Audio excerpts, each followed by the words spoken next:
Good evening, everybody. Thanks for taking some time out of your evening to come to this year's Kansas City Disc Golf annual meeting. Normally, this is a meeting held in person, held during elections, but due to 2020, we have opted for a Zoom meeting. This also gives us the ability to record and make it available to the members that couldn't attend. Tonight's meeting is an opportunity for the members of the board of directors to give a summary of the activities for 2020, recognize some of our significant volunteers throughout the year, as well as cast some vision on what to expect in 2021. 2020 began with a high note with Ice Bowl. For those unfamiliar, Ice Bowl is an international charitable disc golf initiative that aims to raise funds for local charities. This year, Kansas City Disc Golf chose to support two, the Mission Project in Mission, Kansas, whose mission is to enable adults with developmental disabilities to live independently and safely in community with individualized support, and the Bishop Sullivan Center in Kansas City, Missouri, whose mission is to provide food and help finding employment for those in financial hardship. Kansas City's Ice Bowl is one of the most unique in the nation in the fact that we have 6 satellite events leading up to a main event where we crown our Ice Bowl champion. This year's competition was incredibly close, with the top 10 players within 3 strokes of one another going into the final 9, which Curtis Cooper was able to take down. However, the true winner of Ice Bowl is always our charity partners, who received a combined $6,000 in donations. I'd like to thank Scott Reek, the 2020 Kansas City Ice Bowl event director, as well as his staff, for the hard work in putting on such a great event. 2020 also marked a significant milestone for Kansas City Disc Golf in terms of its status.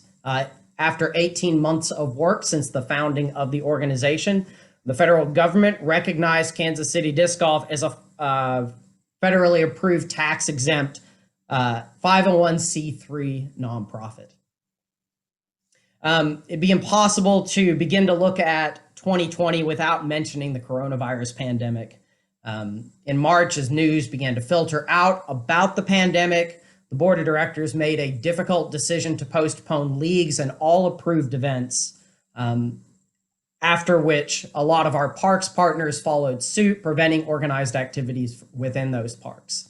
As more information started to come out about the pandemic and ways to safely still congregate, the board of directors worked with our parks partners and our insurance company to make sure that we could safely still play disc golf during this summer, and we're very happy that come June we were able to open up Kansas City Disc Golf for organized events and organized leagues.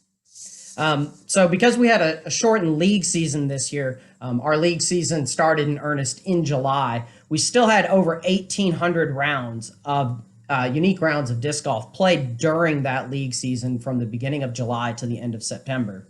The unique circumstances also allowed us to beta test UDisc leagues, which allowed us to do scorekeeping on smartphones. This not only allowed players to keep their own score and view their own scores for future comparison. You could also view the scores of your competitors and make the league director's job a little easier when it came to payouts. This is something that we expect to continue into 2021 and into the future.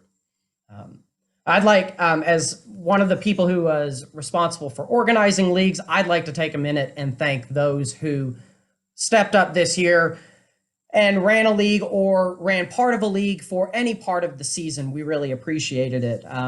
At Wilbur Young Park, we had Keith Glendening, Scott Reek and George Price at Heritage for a short while, as well as Brian Nickelmeyer at Birdland for a while. Brandon Logan ran a league at Pleasant Hill. Michael Kruger ran the Cliff Drive League. Brent Seamers ran Rosedale. Matt Jenkins at Shawnee Mission Park. Greg Oots and Brian Easel at Waterworks. Dave Herbert at Wyco. George Price at Legacy for doubles. And Brian Easel at Bad Rock Creek.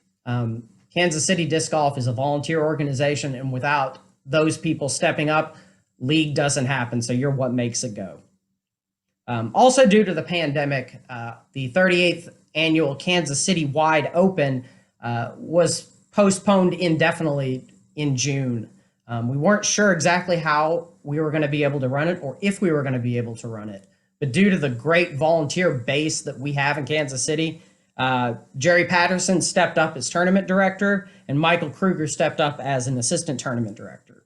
This event was supposed to be a small regional C tier to just get some people out, and it grew and grew and grew until we had 368 competitors over 2 days.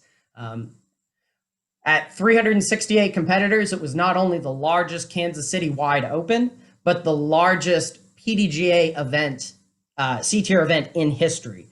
The community supporting the event was phenomenal, making this event feel much larger than any local C-tier. Jerry wanted me to thank all of those who volunteered and pulled this event off. And I'd like to recognize our two open winners, Nova Polite in FPO and Peter Burr is in MPO. This fall also featured Kansas City Disc Golf's annual club championships. The event took place over 3 days. We had 2 rounds at Rosedale Park and 1 at Wilbur.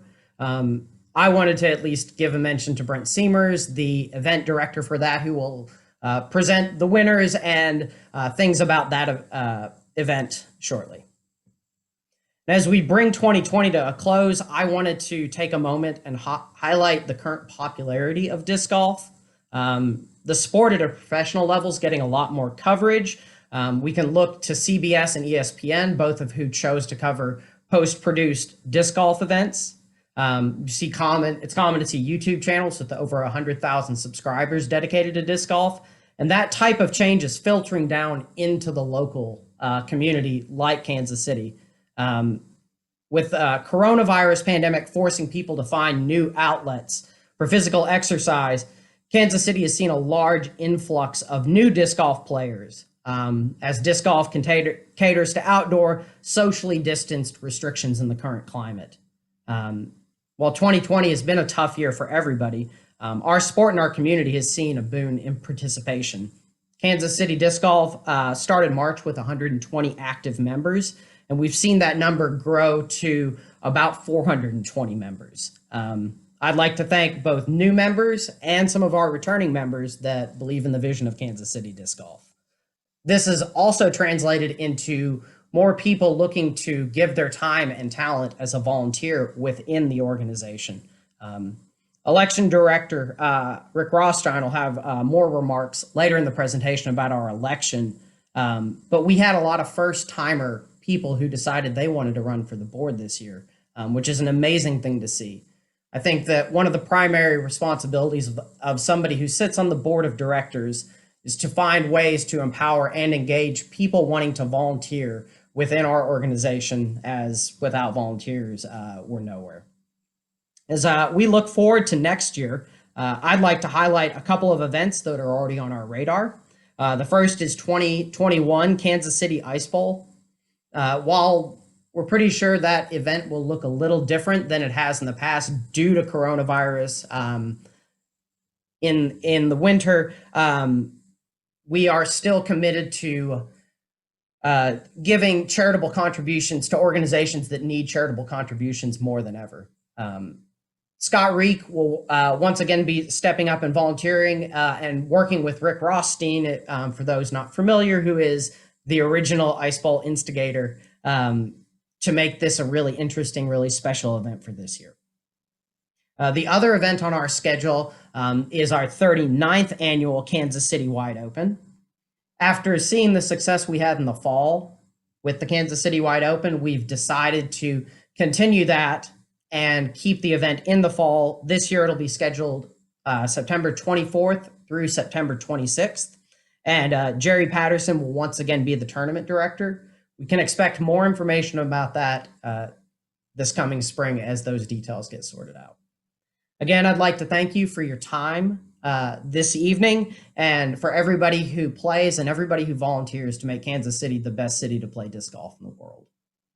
I think I'm going to turn it over to Brent, our treasurer, who's going to give an update on our financials as well as a summary of the club championships.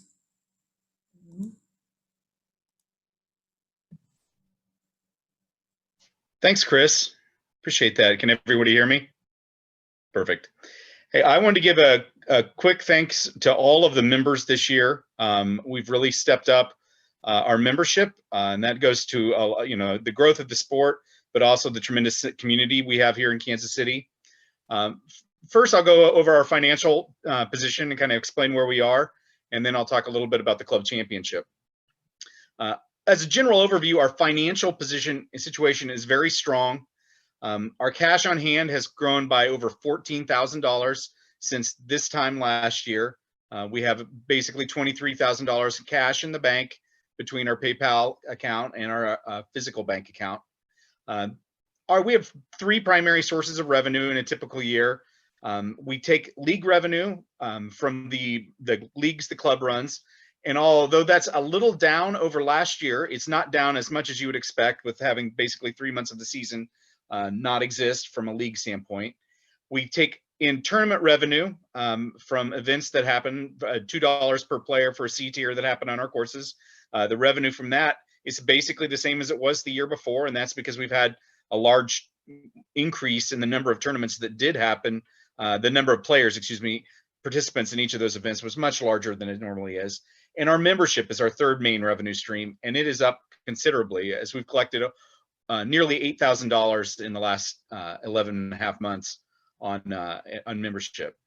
And additionally, we made some money on the Kansas City Wide Open. In a typical year, the club makes a donation, which we did this year as well, and we operate that event as a little bit of a loss to service the community. And this year we actually made a little bit of money, even without, and Chris can correct me here, but I don't believe we had NTDF money this year, or grant money for the event, but we were still able to make it a revenue positive for the event. So the club situation is great financially. As a 501c3, Chris outlined that we received approval in the spring. We completed our Form 990 this summer and filed the taxes with the feds this year. So we're up to date on our taxes. And you'll see also, I've attached to the chat here, if you want to scroll back up, if you've got specific items you'd like to look at, we have a statement of activity that shows how the categories of money that we revenue and spent over the last 12 months. We have a cash flow statement that comprises the last 12 months and shows, the figures that I was talking about above, how we've netted $14,000 in cash in the last 12 months. And then there's a balance sheet attached there as well. So you're welcome to take a look at those documents.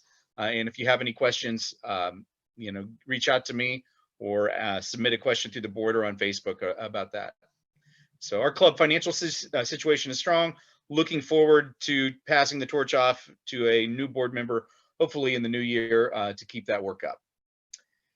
2020 Club Championship was, in my opinion, a great success. We had a huge number of people come out for the event, and we did most of it what I would consider very safe, socially distanced, no players meetings, no large gatherings. We were able to comply with all of our partners at the parks' wishes to keep that from happening. November 7th and 8th at Rosedale and Wilbur Young, we had 163 members play at least one round, including 21 women who played at least one round. 16 women competed for the women's championship by participating in at least 2 of the rounds. And that division was won by Kaylee Kincaid, who was our 2020 women's champion. And 91 members played all 3 rounds to compete for the overall title, won by David Potts, who is the 2020 club champion. So congratulations to Kaylee Kincaid and David Potts for winning that. Their trophies are being engraved right now, and look forward to getting them back to them shortly. In addition to those winners, we also divvied up flights. This year we did a little differently. We named the flights after historic or popular courses throughout the U.S. And our flight winners, Tina Beach won the second women's division, the Brewster Ridge flight. Jose Asa, who was the 2019 club champion, won the Maple Hill flight. Zach Owen won the Milo McIver flight. Brian Sweezy won the Blue Ribbon Pines flight. John Wildman, who I believe was on this call, won the De La Vega flight. Andy Anderson won Idlewild. Daniel Darling won the Beaver Ranch flight, and Jordan Miller won the Harmony Benz flight. We have some great looking trophies. I posted a picture of what we've had done there, and those will get distributed to the winners here this week. But Jeff Granger did a great job. I think they look fabulous, and they're posted on the Facebook page for the club if you want to take a look at those. In all, we had a ton of new participants this year. The number of crossover players that have come to our sport from Ultimate is pretty tremendous. We had, I believe, 4 of our flight winners champions were new to disc golf in the last 18 months, which I think is pretty incredible. Bag tags, which were awarded on the basis of your finishing this event, just came in. They're completed. The final bag tag list was posted on the Facebook group earlier this afternoon. The first 143 tags were claimed by participants in the event. Those are numbered there. And if you're a member who didn't participate and renewed already through 2021, you can pick up 144 and up on a first come, first served basis starting Wednesday at Dynamic Disc Kansas City. For those of you who requested them to be mailed, I'll be taking care of that as well. So I'd like to thank everybody who participated in the club championship. We had a great number of people, and our membership, we had 120 plus people renew or sign up new in the 10 days leading up to that event. So from a membership drive standpoint, it was tremendously successful. Thanks again, and thank you all to the members. Turn that over to Chris to MC to whoever the next person is. Thanks, Brent. Like I said, great job running club championships this year. It was really a cool place to be. We're going to get some updates from each of our vice presidents. Kansas City Disc Golf has 2 vice presidents, one in Missouri, one in Kansas, that oversees the courses and the parks department within them. So we'll get some course updates on what's going on and maybe what's going on in the future. I'm going to start with Eric Eastwood, our vice president of Missouri.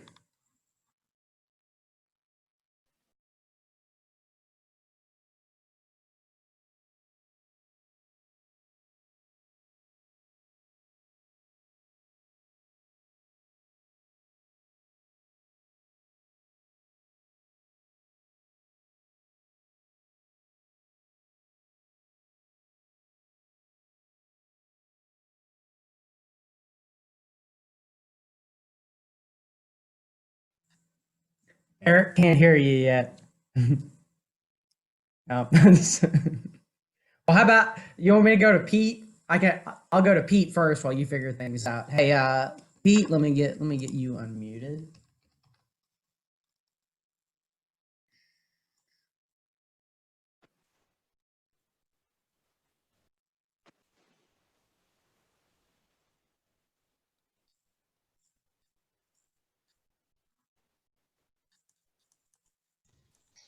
I just did it myself. Is that all right? Nope, I got you. You're good, man. Can you hear me? Yeah, Pete, you're good. Okay. Welcome all the club members, especially the new members out there. And you're going to love the community here in KC. It's unbelievable. We have seen an unprecedented growth of disc golf in the metro at all of our courses. There's over 40 courses now in the metro, and we represent about 25% of those in our club. And we take care of the Kansas side. There's a lot of people that help on the Kansas side that I really don't have to do too much, is just help them get what they need. And that's my job, to take care of the communication between the parks departments. Most of them do that themselves. They're calling them directly. So I don't have a lot to do with that either, which is good because they're building that relationship. Olathe, Tom Butler's out there, and he's been doing a great job. We've had over a year and a half at the Lake Olathe. It's long, challenging, lots of different throws. Prairie Center, they just got a fantastic group of regulars that take care of everything they need done out there. one of the bigger leagues in the city also. And those of you that have played Rosedale, you obviously know it's one of the biggest, busiest courses, not only in our metro area, but in the Midwest every year. At well over 300 to 400 rounds a day are played there on any given day when the weather is nice. And that is including down under, which we're seeing 80 to 100 rounds a day there. It's just incredible. Wyco really helps us take care of that. They do all the trash except for down under. There's a group of people at Rosedale called the Rogue of Rosedale, and I really got to give a shout out to those guys and girls. They have over 200 hours logged of volunteer hours this year, and a lot of that is working on T-pads and working on steps and work. In the last couple of years, it's been incredible down there with the traffic and keeping the trash picked up down there and emptying the baskets. It's unbelievable how everybody just comes together and takes care of Rosedale. Wyco Park, Dave Herbert does that out there. And not a lot of changes on either one. John Parks the third, who is P3, we call him. He is just he's a retired person that just he's a machine and just works his butt off up at Rosedale. And we kind of had him take the year off just to stay healthy and stay away from everything. But he usually works with the city to spread mulch and chips every spring. And that's why you don't see the wearing down of Rosedale. Otherwise, with those kind of numbers, that place should really be a mud pit, and it's not. He does a great job of keeping that out there. So between Rosedale and Wyandotte County Park, there'll be 18 new veteran baskets going in at each of those courses. So it will have 2 baskets at each hole, and it will have the veterans will be on the short pins the entire time, and then the existing baskets will move around to different locations. So it'll be a different view out there for people who want to go out and play different pars at Rosedale. Johnson County is also fantastic to work with. Bill Masson is the parks director and plays disc golf. Him and his son play all the time, but they keep those parks really clean and mowed so everybody can enjoy themselves. Shawnee Mission Park is another busy league out there. Fantastic course. You know, it's just a neighborhood course out there that everybody really likes that plays it. Heritage Park's been a huge hit in southern Johnson County.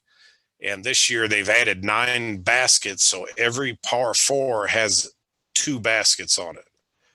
So you get that. You can play it short or long, which is fantastic. There's another course out there called Big Bull Creek. And Bill really wants to get that added to our KC disc golf courses. And we're going to look at that next year in 2021. I do want to recognize, so everybody will know when they see them, our course coordinators in Kansas. Cade Gerlitz is, pardon me, Prairie Center. Tom Butler, Lake Olathe. John Parks III is Rosedale. Bob Ward and Jonathan Davis are Rosedale also. They've changed the baskets up and they split that duty. Josh Egan has volunteered to help with that next year also. I really appreciate him stepping up. I got to get him a set of keys. Michael Kruger at Shawnee Mission. Dave Herbert at Wyco. And then Scott Reek is at Heritage Park, which is unique because they actually hired him to take care of it. He mows, he switches the baskets, he takes care of down trees and puts the mulch and gravel out there also. And Scott Reek is also the Big Bull Park guy. So, but that's that's our list and everything that's going on. If anybody's got any questions, I can answer anything you need.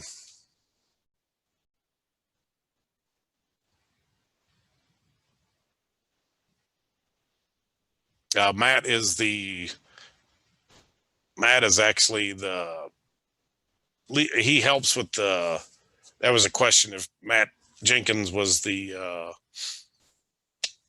course coordinator. He kind of doubles as both, but he runs the leagues out there for sure.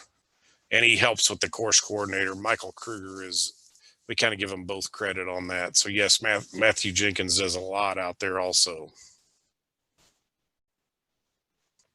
Any other questions? I'm reading them out of the chat. So we did have one work day at Rosedale. We found a bottle on the ground that we had to pick up. So that was a huge work day. That was for Jack Lowe. That's why I'm getting flipped off right now.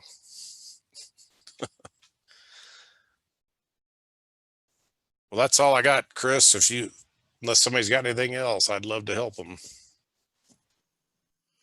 Pete, thanks a lot for all the work you do in Kansas, wrangling everybody up, and keeping our parks partners happy with the work we do. Eric, I'm going to try you again. Let's see how this one goes. All right, can you hear me this time? Yep. Okay, I just switched to my phone, which is probably fine, so I can just read my report. Apologize, these things happen. The technology never works quite right. I don't have as maybe eloquent and speech writing that Mr. Timko did. He clearly laid that out, and I'm going to feel really stupid because I'm just going to first quarters. Some information is I don't have all the information on the course coordinators, but there's information. So I'll and thank all the people that was really instrumental in that. So first off, I believe Chris can correct me if I'm wrong, but I believe we have all the cities that we have.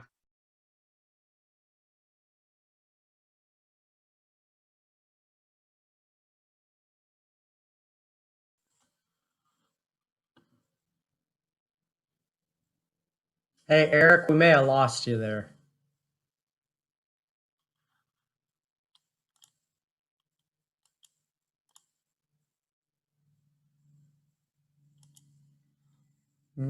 Let's see if Eric rejoins. Sorry for the fun joy of internet stuff sometimes.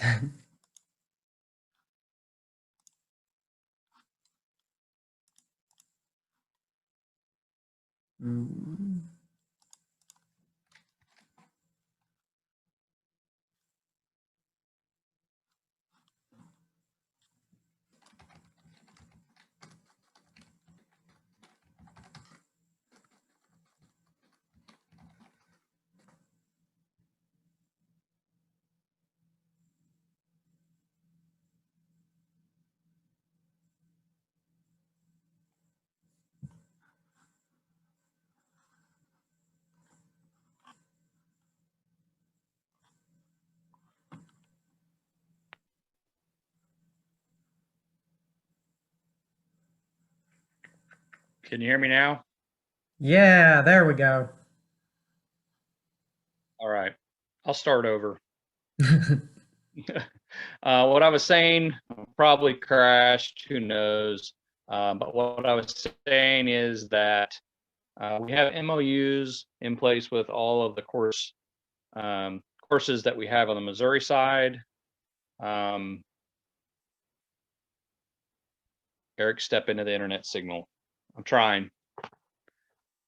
So I'm going to go through the courses, and I'm not really able to tell if I'm on or not. So jump in again, Chris, if it misses and skips or whatever. So, all right, Wilbur Young, we have an MOU in place with Blue Springs, Cliff Glendenine, and then there's a memorandum of understanding. So it's what the club coordinates with the cities, the municipalities, and the parks and recreation departments that we partner with, and it lays out and spells out what those agreements are. There's usually some insurance stipulation, what specifically we'll take care of, what the city's responsible for, what the Parks and Rec, or what the club is responsible for as well. For Blue Springs and Wilbraham, Cliff Glendenine was our course and league coordinator. Some of the highlights this year was we replaced hole 9 sleeve, which is a short position. They worked on the rock ditch on hole 1, improved the quality, and that was through several work days. I think we had 4 where there's a lot of weed eating and trimming and clearing. That, as you know, that course requires a lot of maintenance. The leagues garnished $487 for the club, and there were 4 main events that were run at that course. The Trilogy Challenge that was put on by the Blue Springs Chamber of Commerce. The East versus West first round was played out there, and then the final round of the club championships for the club was played there as well. And then finally, this space race tournament, which happened last month. Future improvements and sort of things that we're going to focus on for next year is continue to add new pin placements, and perhaps look into replacing the main course map and rules that are on the billboard. It's getting somewhat faded and weathered. And Blue Springs has offered to provide materials for benches, and so we'll provide labor, and there may be some small costs like screws and such that may be needed for that. And this was a message from Keith in that he would like to consider Wilbur Young for a future wide open course. So anyway, that's a request for him. Bad Rock Creek, Liberty, Missouri. We have an MOU with Liberty as well.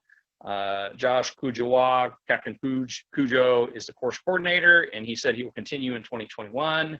Brian Ezel was the league coordinator, as was mentioned earlier. Some of the highlights: we had 2 work days in 2020. One was to install 3 new pin placements and removing a down tree, and another was just spread mulch and gravel.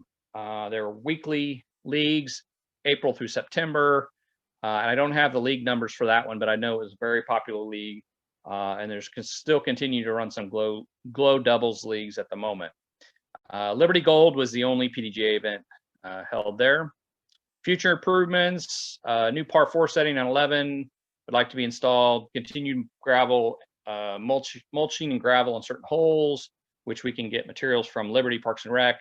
And again, same thing, add more benches on the course. Lakeshore, Pleasant Hill, we have an MOU with Pleasant Hill in place. The course coordinator is currently Steve Stansberry. He took over from Matt Dixon and David Blackburn. Some of the highlights this year that Matt Dixon was really critical in was the kiosk sign with the course map was put in. There was flags installed on the baskets. David Blackburn added 2 benches by himself. And there were 3 events completed in 2020 there. Trilogy Challenge, and then there were 2 fundraising events. The Flight of the Purple Unicorn, which was a Diva fundraiser, and Cooper Strong, which was a fundraiser for a disc golfer's son who was badly burned in a car accident. Future improvements for 2021, I think there's a T sign that needs replaced. We'd like to continue to add some new pin placements, and then there's some erosion problems on some tee pads. I think particularly 13 and 17, when I talked to Steve yesterday, that needs some attention. So we'll work on that next year. Moving on to Kansas City, Missouri, Waterworks. We have a good partnership with Kansas City, Missouri. We have an MOU in place. I believe the course coordinator is Michael Kruger, but he had a lot of help. And we'll have to figure out what we're doing for 2021. And so if anybody wants to step up as course coordinator for Waterworks, please reach out and talk to me. The league coordinator was Greg Goots, and I think Eric Kolkmeyer helped as well. Highlights for the course was that we got new T signs and flags. Installation of the new practice baskets. And there was a lot of course prep for the Kansas City Wide Open, and there were let's see, 1, 2, 3 events that I know of: Kansas City Wide Open, Kansas City Wide Open Waterworks Challenge, the 1-rounder, and Mighty Mo were around there. It seems like there might have been one more, but that's what I've got right there. Future improvements, we will need a permanent course coordinator. We need to plant 30 trees placed in unique positions. Jack Lowe is working with Kansas City, Missouri Parks and Rec to do that. And then we also need to develop a better working arrangement with the trash and pid movements to defer erosion. It's a huge problem out at Waterworks. So we're gonna have to start thinking about how we control that with where we place baskets and pin placements and things like that. Cliff Drive, Jack Lowe is the course coordinator, and Michael Kruger ran a Tuesday night league out there and grew that. Let's see, some of the highlights, just a ton of work was put in there by Jack and company. He had mentioned that he had calculated 1,000 hours of volunteer time to continue to make Cliff Drive a great place to play disc golf. Special thanks to Jack Lowe, Drew Neitzel, Michael Kruger, Bill Shinoski, Josh Egan, Tony Burnett, Dave Herbert, Mike Spady, Liz Borg Bowman, and House. We planted over 50 trees there. And he also mentioned, just with the growth of disc golf, that he estimates that it's now averaging close to 100 players a week, which I'm sure that's a huge uptick from what it was before. I noticed that there was a major cleanup on holes 1 and 2, a lot of work days prepping for the Kansas City Wide Open. There was a Kansas City Wide Open fundraiser ran, the Kansas City Wide Open, the Kansas City Wide Open 1-day rounder at Cliff Drive, the City Fountains, and Mighty Mo tournaments were all ran there. Future improvements, as you know, there have been some new additional holes, and there's a plan, Jack has plans to make it to a 24-hole layout is in work, and that'll be slowly progressing throughout the following years. And new tee signs are being discussed with Parks and Rec as it moves forward. Blue Valley, course coordinator, I mentioned it's Jack Lowe, but I think it could also use some other help. So if you want to help Jack and be a course coordinator at Blue Valley and you live close to there, please reach out. There were no leagues run out there. Course highlights, I had notified there were 3 tournaments ran there. The Ice Bowl, which Chris did a good job explaining what was done there. The City of Fountains and the Revenge of the Big Blue Monster was held there last month. Future improvements, there's a plan to redo the baskets there. And then there's also some additional conversations about redesign and implementing a 2020-12 parks plan with the possibility to redesign it and to work some additional holes. And then the final, well, let's see.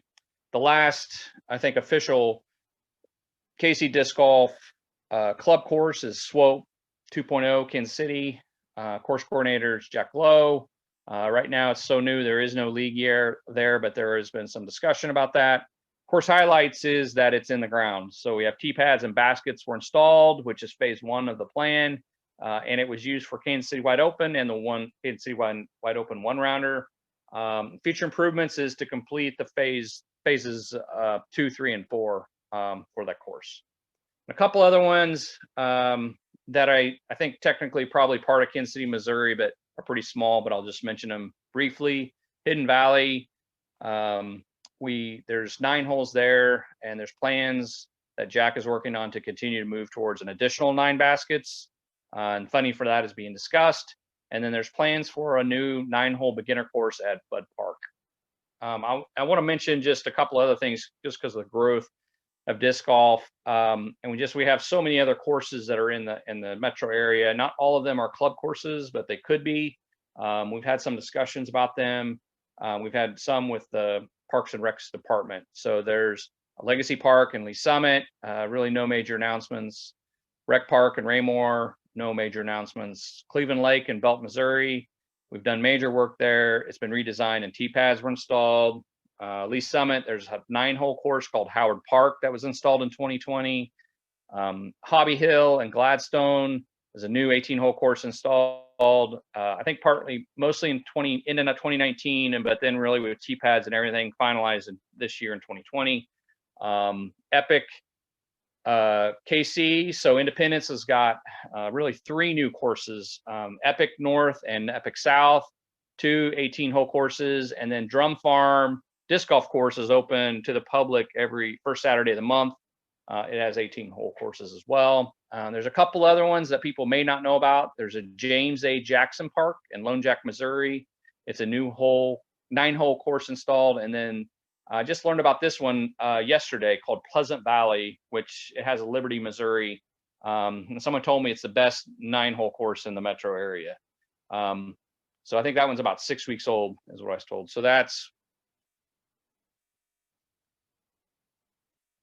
7 new courses just in 2020, just to explain and reiterate how much growth disc golf has had. So on the Missouri side, we've had 7 new courses put in the ground this year. So I think that's all I got. Hey, Eric, thanks a lot for getting that together. Thanks for making kind of wrangling up our courses and continuing our parks department relationships on the Missouri side. So from both Eric and Pete's presentation, you can see that Kansas City Disc Golf relies heavily on its volunteers. And every year, proceeding with the previous organization, Kansas City Flying Disc Club, and the new organization, Kansas City Disc Golf, we have chosen to recognize one of those volunteers to name as our Volunteer of the Year. And our secretary, Laura Hayes, is going to make that presentation. So, Laura, let me unmute you.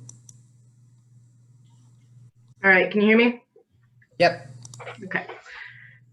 So you stole my opening lines, Chris, but thank you. Almost verbatim there. We are based solely on volunteer effort, and as a board, we nominate and vote on that individual each year for their volunteer efforts for Volunteer of the Year. So this year, we'd like to recognize Jack Lowe as the KCDG 2020 Volunteer of the Year. Jack, I know your team is probably losing right now, but hats off to you. I'd like to take a moment to highlight some of Jack's achievements, not only this year, but over 2 decades, actually, of his volunteerism for our club. Jack has written over $1 million in grants for disc golf courses, and we have benefited over $500,000 for local courses. He's much better with his pen than his putter. That one is courtesy of Pete Cashin. I will give him the joke there. Jack in his work days have removed hundreds of thousands of pounds of trash and debris from local courses. He was the first to obtain NTDF funding for the club. And per Rick Rothstein, while not the first to get PIAC money, Cliff Drive and Blue Valley came from his efforts. In addition, he got subsequent money for improvements for those courses as well as waterworks. He was the main energy and TD for both the 03 AM Worlds and the 09 Pro AM Worlds. He's TD'd over 100 events in the KC area just this year. Or I guess Jack is not this year. In the past, I'm gonna go with 2 decades. Cliff Drive was his singular vision, and he has never stopped working on making that track better. He served on the board for multiple years, and he has been heavily involved with the Ice Bowl. So whether it be TDing, setting up temp courses, or bringing enough chili to feed half the people there, although he has never won. That one is from Rick Rothstein. But Jack, we want to thank you for all that you've done for the club, past, present, and future.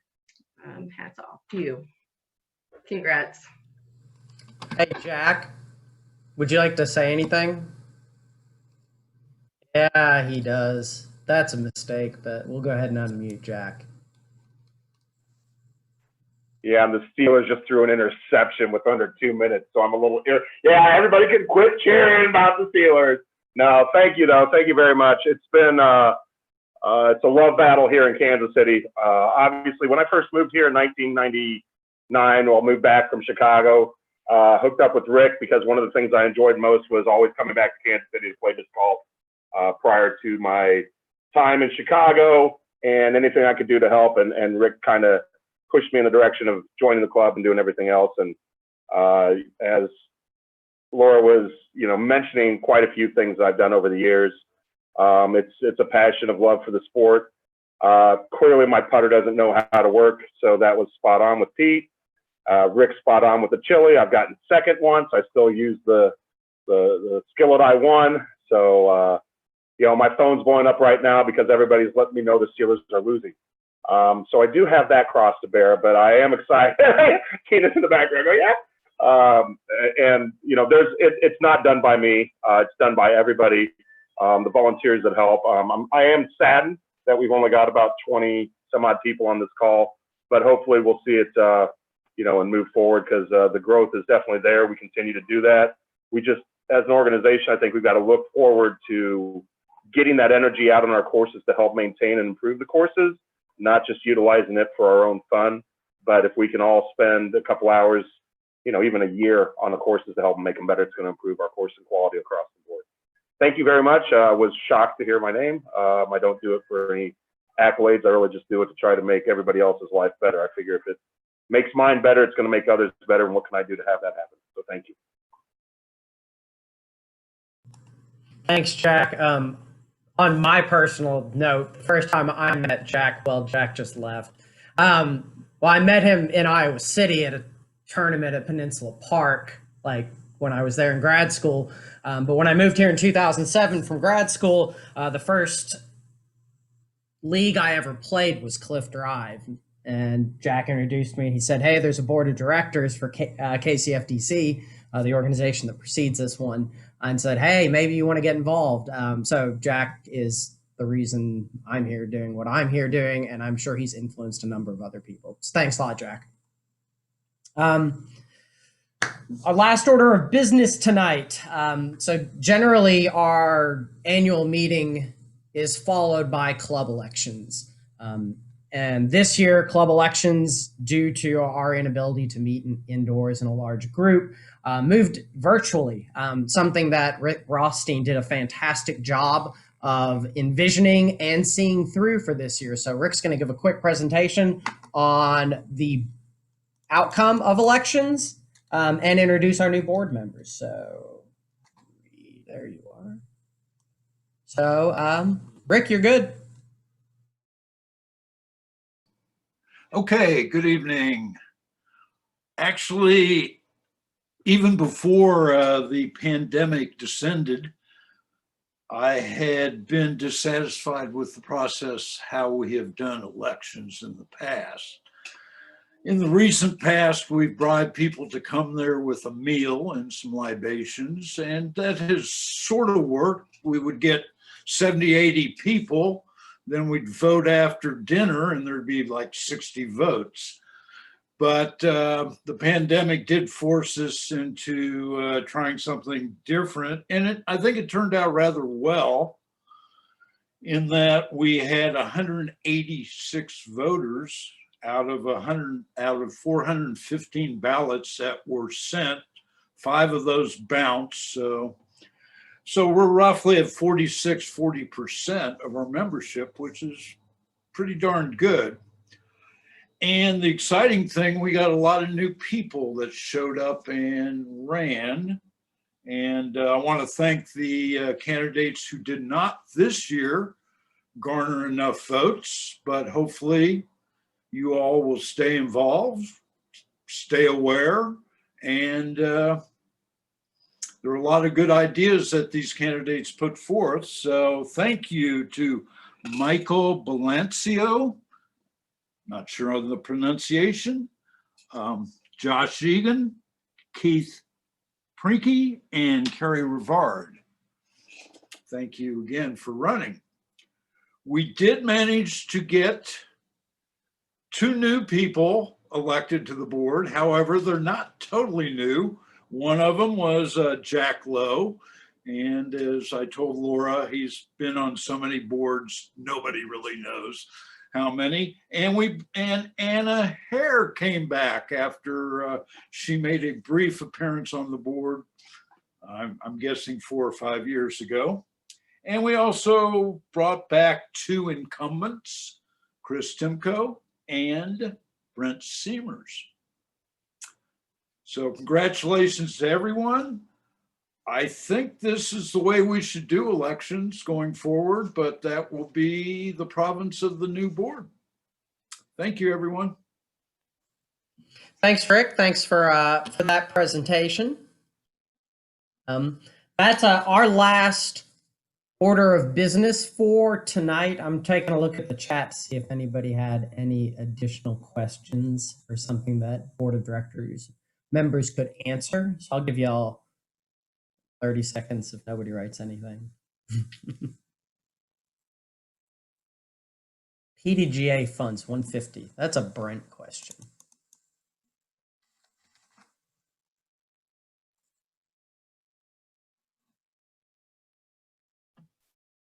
Yeah, it was a payment on the debit card to the PDGA around the same time this is wide open. So Jerry might know the specifics of that, I guess, but I believe it's just a fee that we paid the PDGA to run an event.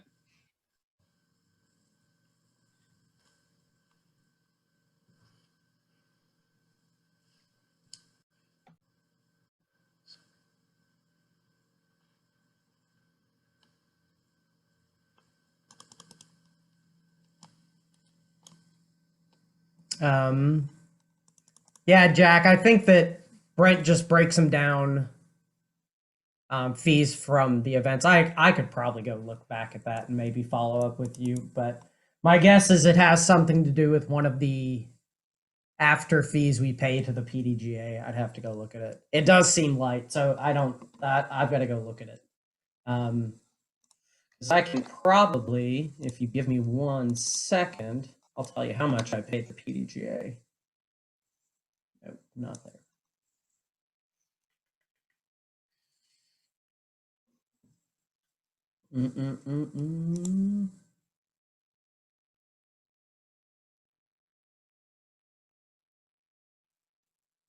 We pay the PDGA $1,446 for the Kansas City Wide Open. That includes the PDGA fees and the $10 non-member fees, since it was a C tier.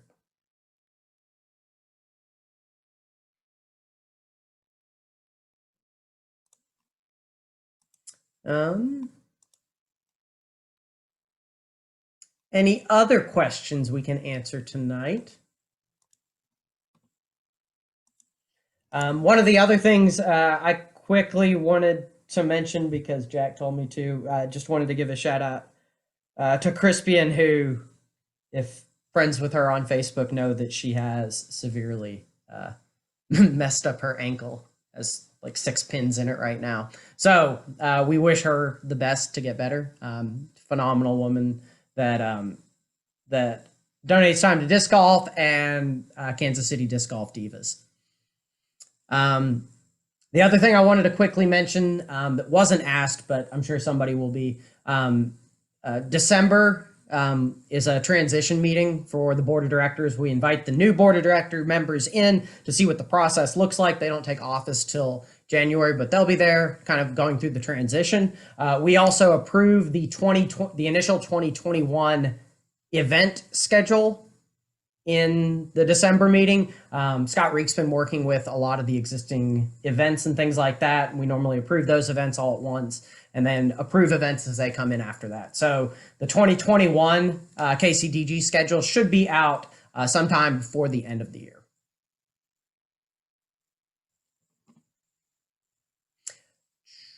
Can we unmute Tina? Okay.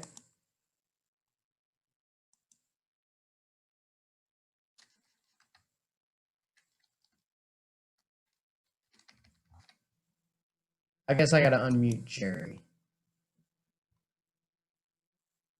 Oh yeah, Pete's also right. Anybody can come watch a meeting. So our meetings are, well, they're on Zoom right now, but our meetings are held the second Monday of the month at 6:30. If anybody wants to come to a meeting to speak for any reason, they are more than welcome to reach out to a board of directors member, and we'll get you hooked up. I think I unmuted Tina. Hi guys, how's it going? I just want to talk about Pro Pink. I have that charity event in October, and I plan on running 4 fundraisers to raise money for Gilda's Club, Kansas City, and I just wanted club support, basically. Timco, help me. Oh no, you're fine. No, Tina and I were talking about this. We'll So that's just something that'll be coming up as well next year or into the year in 2021. So you're good, Tina. Thank you. You're welcome. Anything else that we'd like to discuss for tonight? If not, I appreciate everybody's time in joining the meeting. We actually kept it under an hour, which is pretty impressive. So thank you all. Again, Kansas City is a phenomenal place to play disc golf and the best disc golf city in the world. And it's everybody who makes that. Pete also wants a minute. Jack wants a minute. Okay. Pete, give me a moment. All right.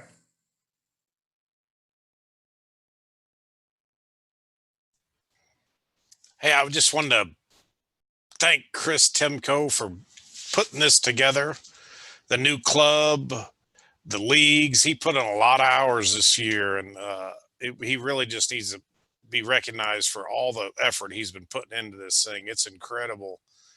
I mean, we might do 2 to 3 hours a month, maybe 4 hours, but it's been slow. I bet he's doing that a day on some of these weeks. So Chris, thank you very much for everything you've done. I really appreciate it. And I think everybody else does too. Thanks, Pete. I appreciate it. Similar to what Jack reiterated, like there's a whole bunch of people, you just kind of enable them. I mean, it takes a village to run something like this. So I thank the village that's around me. It makes it a whole lot easier. Okay, well, I would say that concludes our annual meeting. I'm recording this, so I'll probably go through, try to edit off the beginning where nobody was talking for like some time. But this will be up online to all of our members and non-members to show them kind of what we had going on. Again, I appreciate your time for this evening, and I don't know what you're doing, Jerry. You're just making pointy fingers.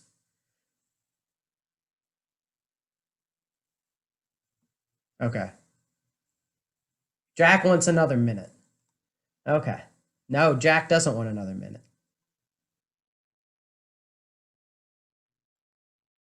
14th. Is that what you're getting me? Okay. Yeah. Next board of directors meeting is next Monday, which is the second Monday of the month on December 14th. I think that's what Jack was trying to get me to say. There we go. I'm slow, man. I put it together eventually. Jack, so you're not winning, are you? No, that's the look of not winning. Okay, we'll let Jack get back to his game, which looks rough. But thanks, everybody. You guys have a good night, and we'll be sure to be posting more information as we get ready for 2021.